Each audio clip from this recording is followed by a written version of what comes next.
Selamat hari Minggu jemaat sekalian, kita bersyukur kita boleh kembali bersama-sama beribadah secara online. Sebelum kita memulai ibadah kita pada hari ini, mari kita mempersiapkan diri dan hati kita mengambil waktu sejenak untuk bersaat teduh.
Pertolongan kita adalah dalam nama Tuhan yang menjadikan langit dan bumi, yang tetap setia memelihara ciptaannya untuk selama-lamanya.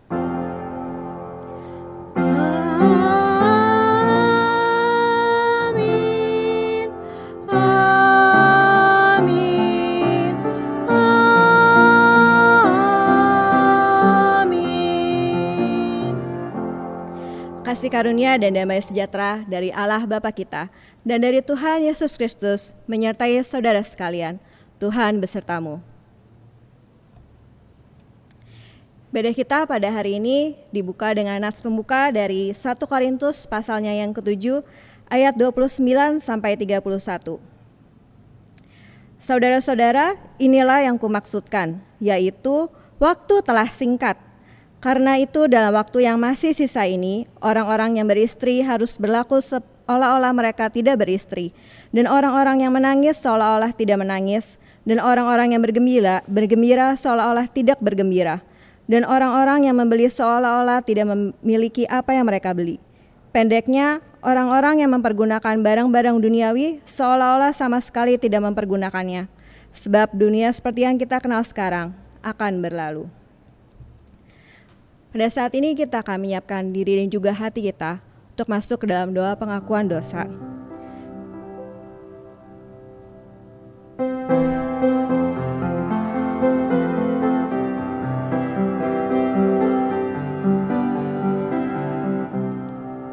Kasih Allah amat besar yang tak dapat kulukiskan, lebih tinggi dari bintang, lebih dalam dari lautan.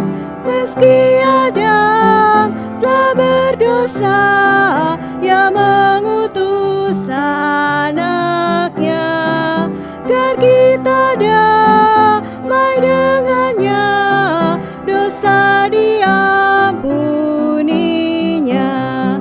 Kasih Allah tak terduga, tinggi, dalam, dan luas, tetap teguh, tak berubah, sampai selama-lamanya.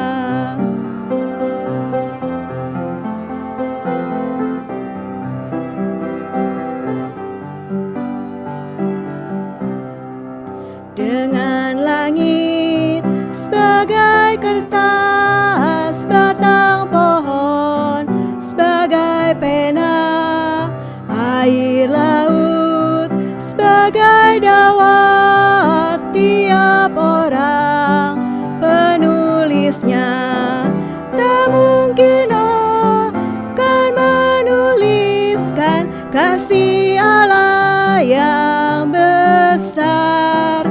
Langit dari timur ke barat tak akan memuatnya. Kasih Allah tak terduga, tinggi, dalam, dan luas, tetap teguh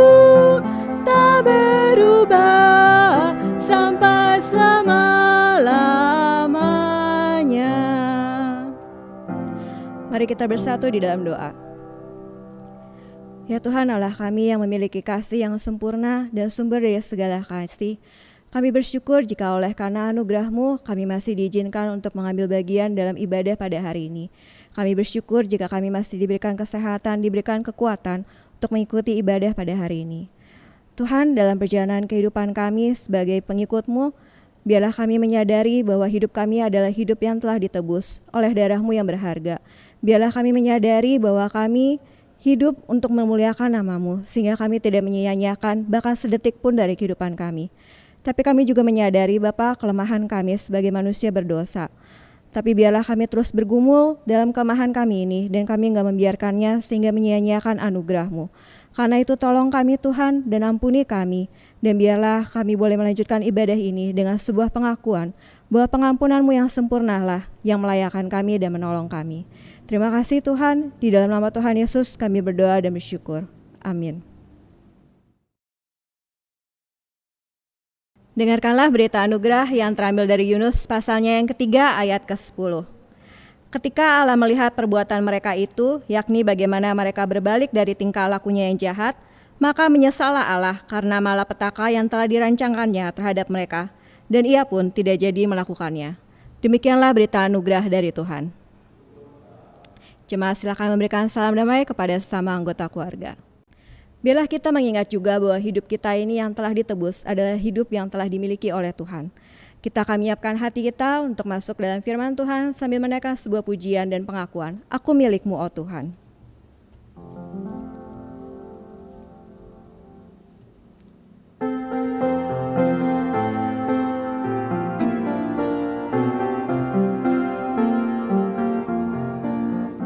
Aku milik-Mu, Kau pun milik-Ku, dan Kau mengasihiku.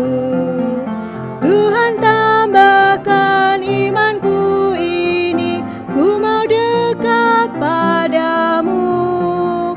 Ku mau dekat, dekat salib-Mu, ku mau dekat padamu. Ku mau dekat, dekat, dekat salib-Mu, ke tempat darah kudus. Ku dikuduskan, rela diutus, berilah kuasa padaku. Ku dengan iman beritakan Injil, ku mau turut perintah-Mu. Ku mau dekat, dekat salib-Mu, ku mau dekat padamu. Ku mau dekat, dekat, dekat salib-Mu, ke tempat darah kudus.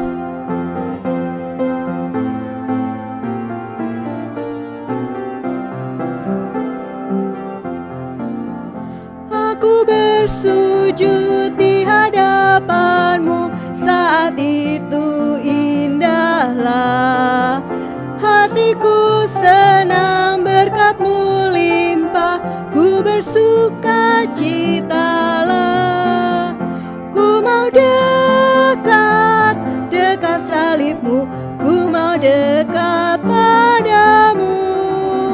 Ku mau dekat, dekat, dekat salib-Mu, ke tempat darah kudus. Kasih-Mu besar yang tak terhingga, berkat-Mu pun limpahlah. Ku bergiranglah, Roh-Mu sertaku, sampai jumpa-Mu kelak. Ku mau dekat, dekat salib-Mu, ku mau dekat padamu. Ku mau dekat, dekat, dekat salib-Mu, ke tempat darah kudus.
Saudara, mari kita berdoa. Terpujilah Tuhan, sumber penghidupan kami, sumber kekuatan kami, dan Kaulah yang menjadi Raja atas hidup kami. Berkati kami ya Tuhan, sebentar kami mau merenungkan makna nilai diri dan nilai kerajaan Allah. Yang dimana seringkali dua hal ini bertentangan, dan dua hal ini terus saling menarik kami untuk akhirnya kami tidak lagi mengikut Engkau, tidak lagi berfokus atau bahkan berjalan di dalam nilai-nilai kerajaan surga, tapi justru membuat kami berfokus pada nilai diri kami sendiri. Tolonglah ya Tuhan, biarlah pembacaan perenungan sabda-Mu pada pagi hari ini boleh memberkati kami. Demi Kristus Yesus Tuhan kami, amin. Mari kita membaca dari Markus pasal 1 ayat 14 sampai 20 yang berbunyi demikian. Sesudah Yohanes ditangkap, datanglah Yesus ke Galilea, memberitakan Injil Allah, katanya, "Waktunya telah genap. Kepercayaan Allah, kerajaan Allah sudah dekat, bertobatlah dan percayalah kepada Injil." Ketika Yesus sedang berjalan menyusur danau Galilea, Ia melihat Simon dan Andreas, saudara Simon. Mereka sedang menebarkan jala di danau, sebab mereka penjala ikan. Yesus berkata kepada mereka, "Mari ikutlah aku, dan kamu akan kujadikan penjala manusia." Lalu mereka pun segera meninggalkan jalannya dan mengikuti Dia. Dan setelah Yesus meneruskan perjalanannya sedikit lagi, dilihatnya Yakobus, anak Zebedeus, dan Yohanes saudaranya sedang membereskan jala di dalam perahu. Yesus segera memanggil mereka dan mereka meninggalkan ayahnya Zebedeus di dalam perahu bersama orang-orang upahannya, lalu mengikuti Dia. Sampai sedemikian jauh pembacaan firman Tuhan. Yang berbahagialah adalah setiap orang yang mendengar dan memelihara dalam hidupnya. Haleluya. Haleluya. Haleluya. Haleluya.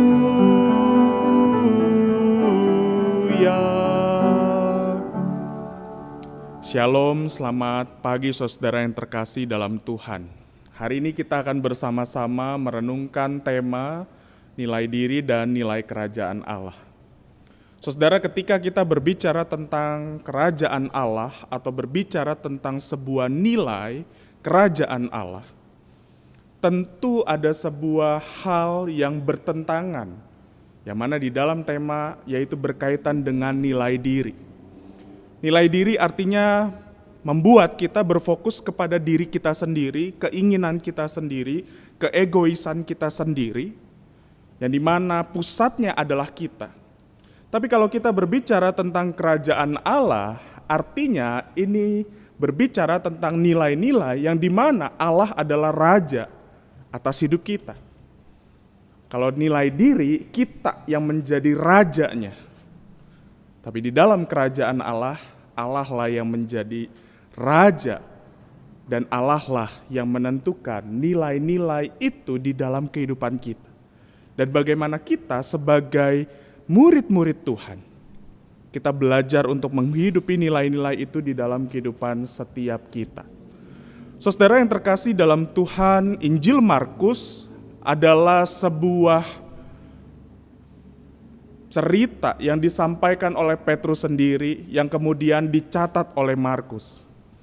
Ini menjadi sebuah nostalgia kembali bagi Petrus ketika dia menceritakan kepada Markus dan kemudian dia mengatakan kepada Markus, "Markus, catat ini karena apa yang akan saya sampaikan kepadamu ini penting. Karena saya ingin menjelaskan siapa itu Yesus. Siapa Dia yang selama ini aku hidupi. Siapa Dia yang selama ini aku menjadi muridnya dan aku rela berada di penjara. Aku disiksa, aku kemudian taat dan aku mau tetap setia mengikut Dia." Markus, mungkin kau tahu siapa aku. Mungkin juga dari catatan-catatan atau kisah-kisah dari beberapa teman murid-murid yang lain, Mungkin mereka pernah menceritakan bagaimana kehidupanku dulu.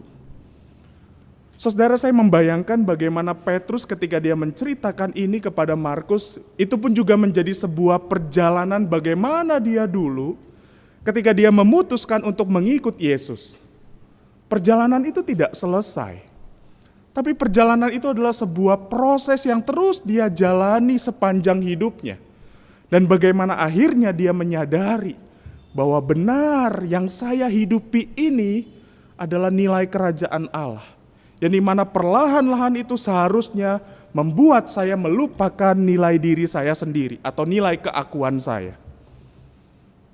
Dan kemudian dia menceritakan. Saudara, kalau kita membaca Injil Markus, nuansa yang kelihatan sekali itu adalah nuansa yang buru-buru. Kenapa? Karena Petrus waktu itu lagi di penjara.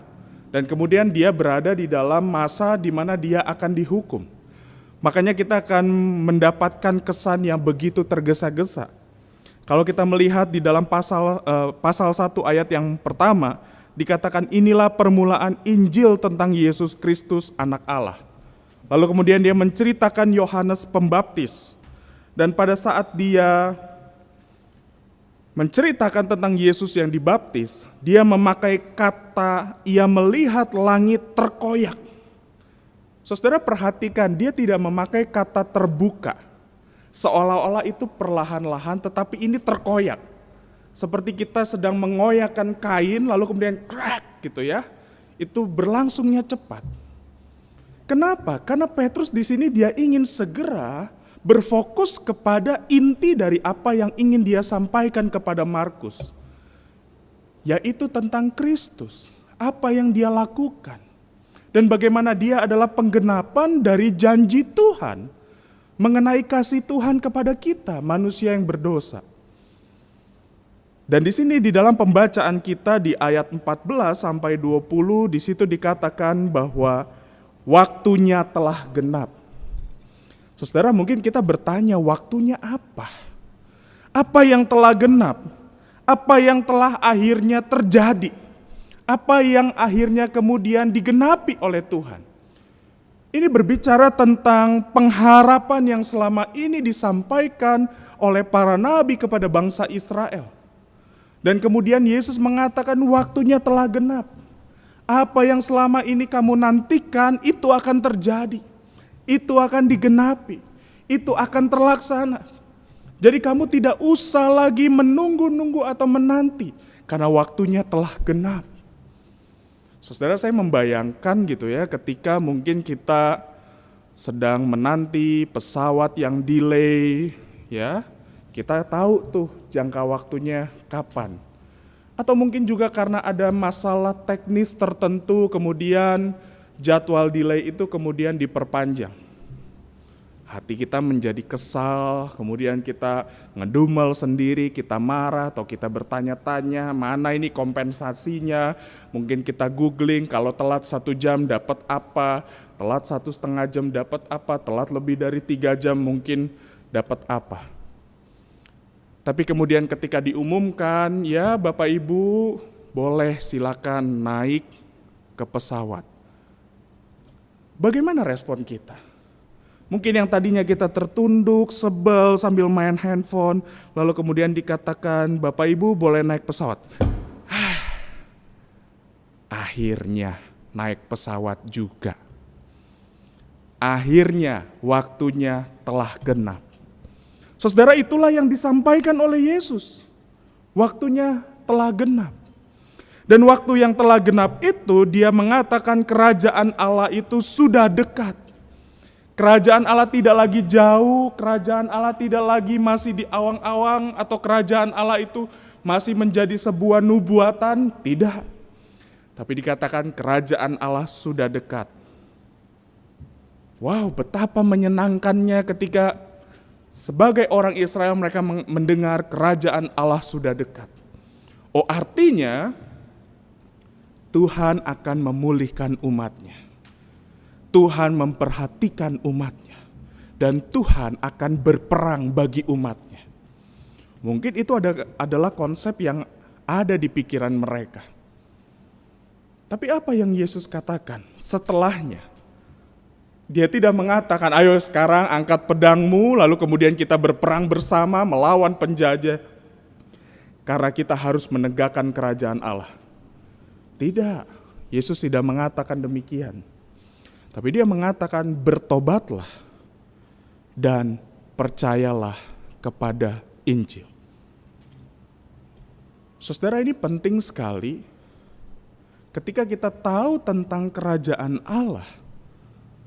Ketika kita memahami tentang bagaimana Tuhan setia terhadap janjinya dan dia menggenapi janjinya itu. Dan kemudian dia mengatakan, oke, sekarang kerajaan Allah itu sudah dekat. Kamu harus segera bersiap-siap. Harus ada action yang segera kita lakukan. Apa? Bertobatlah. Kenapa kita harus bertobat, saudara? Karena nilai kerajaan Allah ini berbeda dengan nilai diri kita. Dengan nilai yang selama ini kita pegang tentang bagaimana menjalani hidup, tentang bagaimana kita berupaya untuk menjadi orang yang menguasai dunia. Tapi di dalam kerajaan Allah, Tuhanlah rajanya dan nilainya jelas berbeda. Makanya Yesus mengatakan bertobatlah. Yohanes pun juga mengatakan bertobatlah sebab kerajaan Allah sudah dekat. Kita harus bertobat, kita harus berbalik, kita harus berpindah jalur atau berpindah arah karena kerajaan yang akan datang ini tidak sama dengan kerajaan diri yang kita bangun. Oleh sebab itu, Yesus mengatakan bertobatlah. Saudara, mungkin ketika kita mendengar kata bertobat, kita mengatakan, saya sudah bertobat. Saya sudah mengenal Kristus beberapa tahun yang lalu. Saya sudah tahu dia. Saya sudah mengenal apa yang dia lakukan. Cerita Alkitab itu sudah saya hafal. Tapi lihat bagaimana hidup kita. Benarkah kita sudah bertobat? Benarkah orang lain merasakan bahwa yang selama ini kita hidupi bukan lagi nilai yang berfokus kepada diri kita, tapi nilai yang berfokus kepada kerajaan Allah. Mari kita sama-sama melihat. Mari kita sama-sama mengoreksi diri kita. Kalau belum, bertobatlah. Berita ini juga buat kita. Bertobatlah. Pertobatan juga bukan berbicara tentang sebuah momen.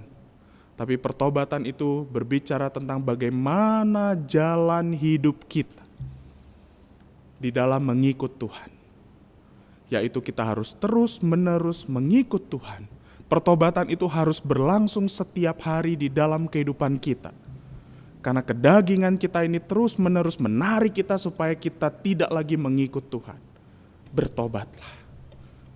Dan kemudian dikatakan percayalah kepada Injil.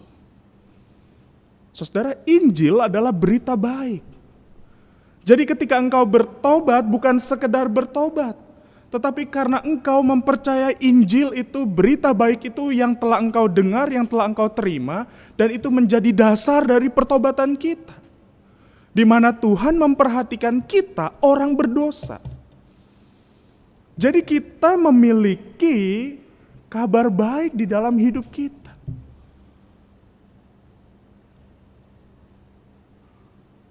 Engkau bertobat bukan karena engkau memiliki kabar buruk. Kabar buruk yang mengatakan, hei engkau yang tidak percaya, engkau akan masuk neraka. Hei engkau yang tidak percaya, engkau akan binasa. Betul itu. Tapi biar kita berfokus kepada Injil itu, yang menyentuh hati setiap manusia, bahkan setidak layak apapun orang itu, untuk percaya kepada Tuhan.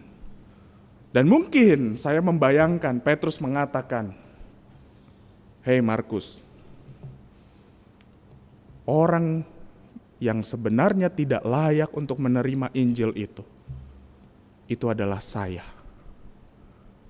Mungkin itu kata Petrus. Saya telah menyangkal dia. Saya yang selama ini bermulut besar, seolah-olah saya lebih baik daripada yang lain. Saya mengatakan kalau mereka ini meninggalkanmu Tuhan, saya enggak. Tapi mungkin Petrus kemudian dia mengingatkan, tapi Injil itu terus berbicara dalam hidup saya. Dan bahkan Yesus datang kepada saya secara pribadi untuk berbicara tentang kegagalan saya. Injil itu bukan mencari orang yang sempurna, tapi Injil itu mencari orang-orang berdosa supaya mereka mengalami yang namanya kasih karunia dan sukacita dari berita baik itu. Lalu kemudian Petrus menceritakan bagaimana kehidupan dia pada saat Yesus memanggil dia. Dikatakan, saudara, mari kita perhatikan ketika Yesus sedang berjalan menyusur danau Galilea. Ia melihat Simon dan Andreas, saudara Simon. Saudara perhatikan kata melihat, nanti juga ada diulang di ayat 19. Dilihatnya Yakobus anak Zebedeus dan Yohanes. Ya. Lalu kemudian dikatakan mereka sedang menebarkan jala di danau. Saudara, ini menarik sekali. Kenapa? Karena sebenarnya hari itu mereka bukan orang nganggur. Ya, bahkan di dalam di dalam bagian ayat yang ke-19 ketika berbicara tentang Yakobus dan Yohanes, di sana juga dikatakan sedang membereskan jala di dalam perahu. Artinya apa, saudara? Murid-murid Tuhan Yesus yang dipanggil pertama-tama itu, mereka bukan orang nganggur, tetapi juga orang sibuk. Mereka juga orang yang sedang mengerjakan sesuatu. Tetapi panggilan Yesus itu mengatakan, mari ikutlah aku dan kamu akan kujadikan penjala manusia. Mungkin mereka mengatakan, Tuhan, saya tahu bagaimana cara menjala ikan, saya mahir. Saya sudah tahu bagaimana kondisi danau ini dengan segala anginnya dan seterusnya, saya tahu. Tapi bagaimana cara menjala manusia ya Tuhan? Makanya Yesus mengatakan, mari ikutlah aku. Dan ini menjadi sebuah perintah yang penting. Ya. Dan kemudian mereka itu mengikut Yesus. Tuhan mengatakan, mari ikut aku, dan mereka mengikuti dia. Ayat 18. Tuhan juga mengatakan kepada Yakobus dan juga Yohanes di ayat 20. Dan kemudian mereka pun mengikuti dia. Saudara yang terkasih di dalam Tuhan, ketika kita berbicara tentang nilai kerajaan Allah, memang ada yang namanya pertobatan. Dan memang dasarnya adalah Injil. Tapi ada hal yang harus kita hidupi sepanjang hidup kita, yaitu mengikut dia. Dan dia memanggil orang-orang yang mau berkarya bagi dia. Seringkali kita menganggap, pelayanan itu adalah untuk orang-orang yang tidak punya kerjaan. Salah, saudara. Justru sesibuk apapun kita, pada saat kita belajar bahwa hidup ini bukan tentang diri kita, tapi hidup ini adalah tentang bagaimana kita menyatakan kerajaan Allah kepada dunia supaya mereka menyadari tentang Injil itu. Di dalam pekerjaan yang kita gumuli hari ini, kita sama-sama dipanggil, mau nggak kita menjadi penjala manusia di tengah konteks kehidupan kita masing-masing. Pelayanan tidak melulu berbicara tentang kau melayani di gereja. Hari ini kita bisa melihat yang pelayanan tidak terlalu banyak seperti biasanya. Ya, tetapi ingat ada tugas panggilan kita. Kita dipanggil untuk mengikut dia. Kita dipanggil untuk menyatakan Kristus di tengah kehidupan kita. Kenapa? Karena ada nilai yang berubah di dalam hidup setiap kita. Apa? Nilai kerajaan Allah. Dan ingat, engkau dan saya bisa untuk banyak alasan menolak panggilan Tuhan. Tapi Tuhan selalu berupaya untuk memanggil kita. Dan jangan pikir ketika kita dipanggil Tuhan, kita adalah orang yang paling penting. Lihat murid-murid Yesus, siapa mereka? Mereka adalah orang-orang biasa. Mereka adalah orang-orang yang mungkin tidak terlalu dianggap. Mereka juga adalah orang-orang yang gagal. Tapi mereka adalah orang-orang yang berupaya untuk mengikut Yesus. Dan mungkin ketika Petrus menyebut nama Yakobus, mungkin hatinya bergetar. Kenapa? Karena kita tahu Yakobus adalah rasul yang mati terlebih dahulu. Kita bisa membacanya di dalam Kisah Para Rasul pada saat Yakobus ditangkap, lalu kemudian dibunuh, itu menyenangkan orang-orang di Yerusalem. Lalu kemudian Petrus kemudian ditangkap supaya semakin membuat semarak itu orang-orang yang membenci kekristenan. Dan kemudian apa yang Tuhan lakukan?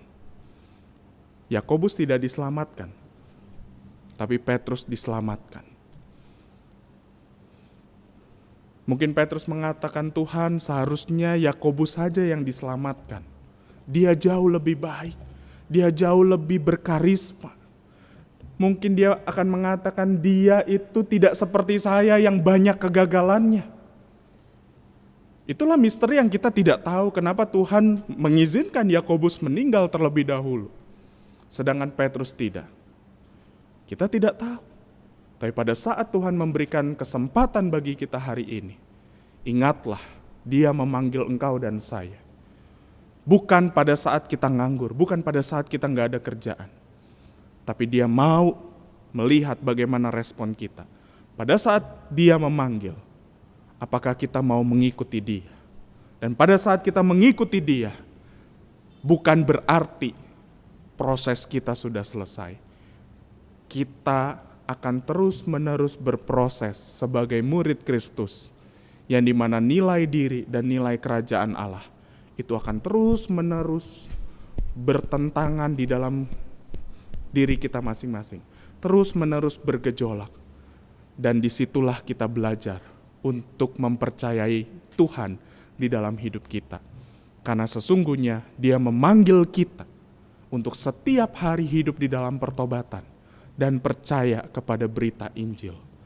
Kiranya Tuhan menolong kita dan memampukan kita untuk menjadi orang-orang yang hidup di dalam nilai kerajaan Allah. Hari ini engkau melihat bagaimana bencana itu terus-menerus ada. Bukankah itu adalah sebuah tanda akhir zaman? Masihkah kita mengabaikan alarm-alarm yang Tuhan berikan kepada kita? Kalau kita selamat hari ini bukan karena kita lebih baik, tapi mungkin Tuhan mengingatkan kita, bertobatlah dan percayalah kepada Injil. Tuhan memberkati kita. Amin.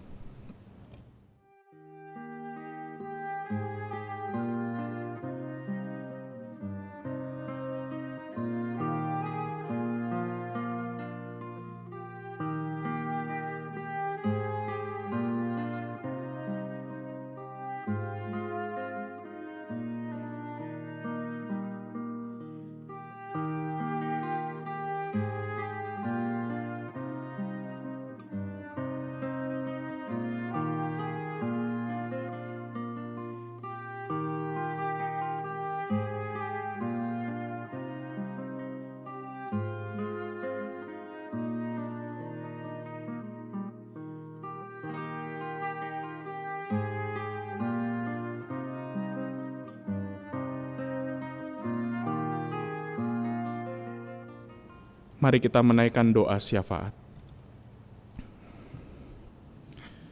Kami tahu ya Tuhan, Indonesia hari ini sedang dilanda oleh begitu banyak bencana alam. Saudara kita di Kalimantan Selatan, Sulawesi Barat, beberapa daerah juga mengalami bencana. Berbelas kasihanlah ya Tuhan. Mungkin ini juga menjadi ingatan bagi kami atau sebuah bel peringatan bahwa kami tidak boleh lagi bermain-main di dalam mengikut Tuhan. Waktunya sudah dekat. Dan kami harus terus mengingat tugas dan panggilan kami untuk menjadi saksi-saksi Tuhan yang menyatakan nilai kerajaan Allah bagi dunia ini. Tolonglah Indonesia ya Tuhan. Tolonglah para pemerintah. Tolonglah setiap kami juga, supaya kami dimanapun kami berada, di dalam profesi apapun yang kami geluti, kami dipanggil untuk menjadi saksi-saksi-Mu.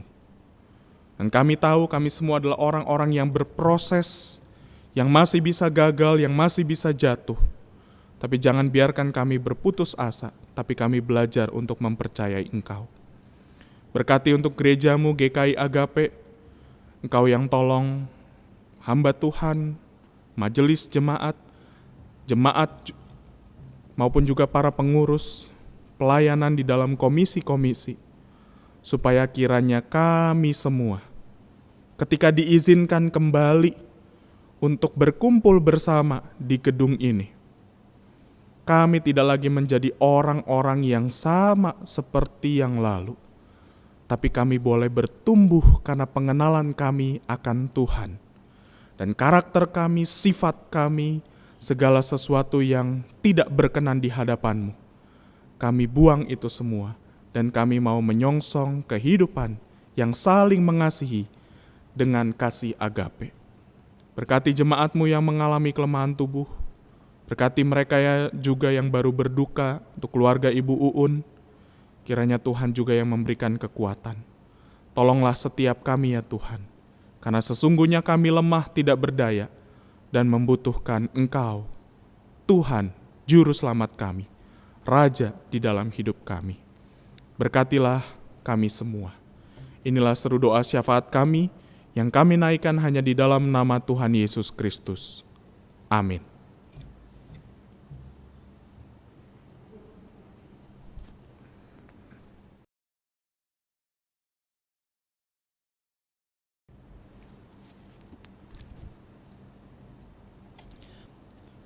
Marilah kita bersekutu dengan umat Allah, masa lalu, masa kini, dan masa depan, serta mengingat janji baptis kita seturut dengan pengakuan iman rasuli yang berbunyi demikian.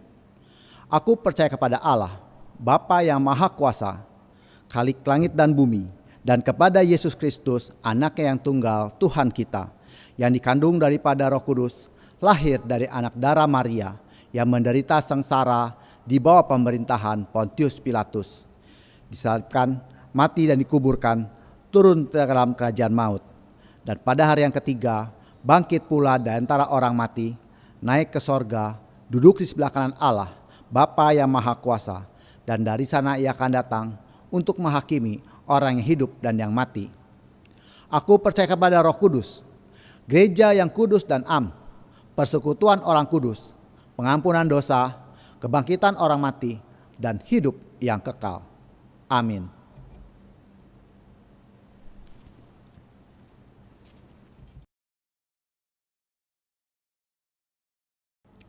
Pada saat ini marilah kita memberikan persembahan yang terbaik bagi Tuhan dengan beralaskan pada firman Tuhan dari Mazmur pasalnya yang ke-62 ayat 11-13. Janganlah percaya kepada pemerasan, janganlah menaruh harap yang sia-sia kepada perampasan. Apabila harta makin bertambah, janganlah hatimu melekat padanya. Satu kali Allah berfirman, dua hal yang aku dengar, bahwa kuasa dari Allah asalnya, dan daripadamu juga kasih setia ya Tuhan. Sebab Engkau membalas setiap orang menurut perbuatannya. Kita akan memberikan persembahan kita sambil menaikkan pujian, jadikan aku saluran berkat.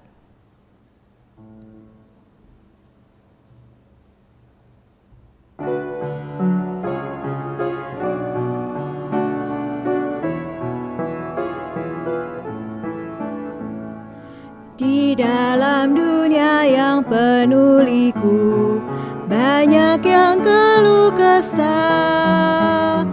Bawa terangnya ke tempat gelap itu yang susah dihiburkan. Jadikan aku saluran berkat dan pemancar kasih Kristus Kristus. Dengar doaku dan jadikanku saluran berkat bagi umatnya. Mari kita bersatu di dalam doa. Bapa kami yang bertata dalam kerajaan surga, kami bersyukur buat segala bentuk penyertaan-Mu dalam kehidupan kami. Kami telah memberikan persembahan ini sebagai bentuk ucapan syukur kami dan sebagai pengingat bahwa semua yang kami miliki berasal daripada-Mu. Kiranya Tuhan yang menyertai setiap tangan yang nantinya akan mengelola persembahan ini.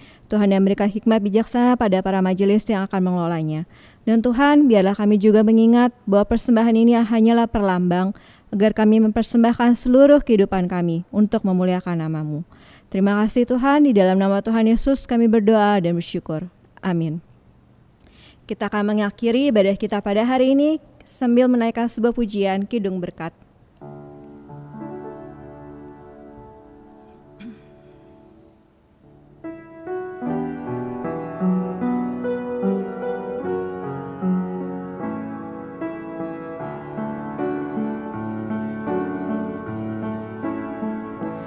Berkat rahmat dan kasih Tuhanku berikan padamu penuh limpah, menyinarimu dengan wajahnya, agar kau jauh dari bahaya.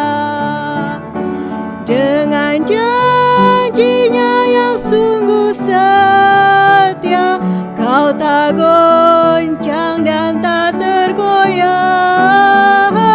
meski dalam badai pencobaan, Ia akan berimu damai sejahtera. Tuhan pelihara dan menjagamu, semoga kau jadi berkat selalu.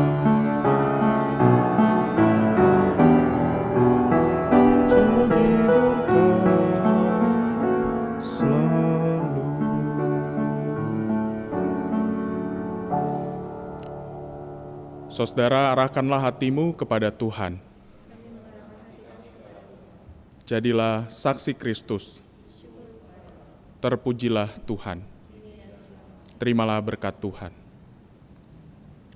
Kasih dari Allah Bapa, nugerah Tuhan Yesus Kristus, persekutuan, perlindungan, kuat kuasa Allah Roh Kudus, menyertai kita sekalian dari sekarang sampai selama-lamanya.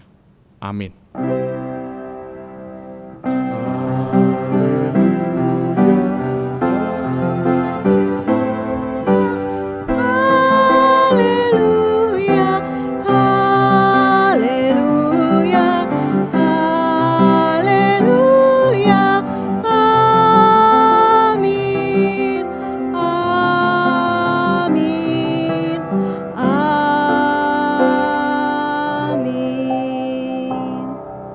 Ibadah selesai, silakan bersatu teduh. Tuhan Yesus memberkati.